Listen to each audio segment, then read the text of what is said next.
Assalamu alaikum wa rahmatullahi wa barakatuh. Allahu i madhërishëm i caktoi pejgamberët, profetët, model për njerëzimin. Dhe pastaj në Kur'an tha, ulaike alladhina hadahumullah.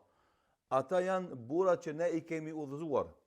Wa bihudahum muqtadih, e udhëzimin e tyre ndiqni, shembullin e tyre ndiqni. Al-An'am ajeti 90. Nga shembujt e pejgamberëve që ne kanë ofruar neve, është edhe kjo të cilën Allahu i madhreshëm në surën A'raf, ajeti 151, e tregon për Musajin a.s. dhe vëllaun e tij. Musaj a.s. kur luteshte, e lutte Allahun për vete dhe vëllaun e tij dhe thoshte, qala Rabb, o Zot, ighfirli wa li akhi, më fal mua dhe falja vëllavit tem, wa adkhilna fi rahmatika, dhe mu edhe atë bashk na shtin mëshirën tone, wa anta arhamur rahimin, se ti je mëshiruesi më i madh nga të gjithë të mëshirshmit. Pra, kjo lutje që vonte Musa alayhis salam është modeli për mua dhe për ty, që kur të bëjmë duat, mos bëjmë vetëm për vete, por të bëjmë edhe për vëllaun ton, atë që kemi vëlla nga gjaku, po edhe atë që kemi vëlla në fe. Andaj të bëjmë dua për njëri tjetrin. Kjo është sunet i pejgamberëve të Zotit. Po Muhamedi sallallahu alaihi wasallam çka tha?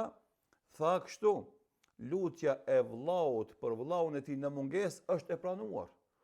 Andaj nëse don të kesh ti lutje të pranuar te Allahu xhallahu bën për vëllaun tan, e pastaj me laçë thënë edhe ty Allahu ta dhash të njëjtën. Pra shifne çfarë modeli të përkryer na kanë ofruar pejgamberët e Allahut, edhe çfarë edukate duhet të instalojmë neve në vetveten tonë, duke e mbushur shpirtin tonë me humanizëm, me solidaritet, me altruizëm, me kujdes për një tjetrin, gjëra që fatkeqësisht çdo ditë e më shumë janë në zhdukje e sipër, janë në mungesë të madhe, janë deficitare në jetën tonë shoqërore, në jetën tonë familjare. Andaj bën dua për veten tonë, për prindërit tu, për gruan dhe fëmijët tu, pastaj bën dua për vllazit, motat, pastaj bën dua për besimtarët kudo që ata, trego kujdes për gjithë ummetin e Muhamedit sallallahu alaihi wasallam dhe gjithë njerëzimin përgjithësi, për treguar sa të madhe e ki zemrën tonë. Allahu i pranoft lutjet tona dhe na bëf që vazhdimisht të kujdesemi për njëri tjetrin sa të jemi gjallë. Wassalamu alaikum wa rahmatullah.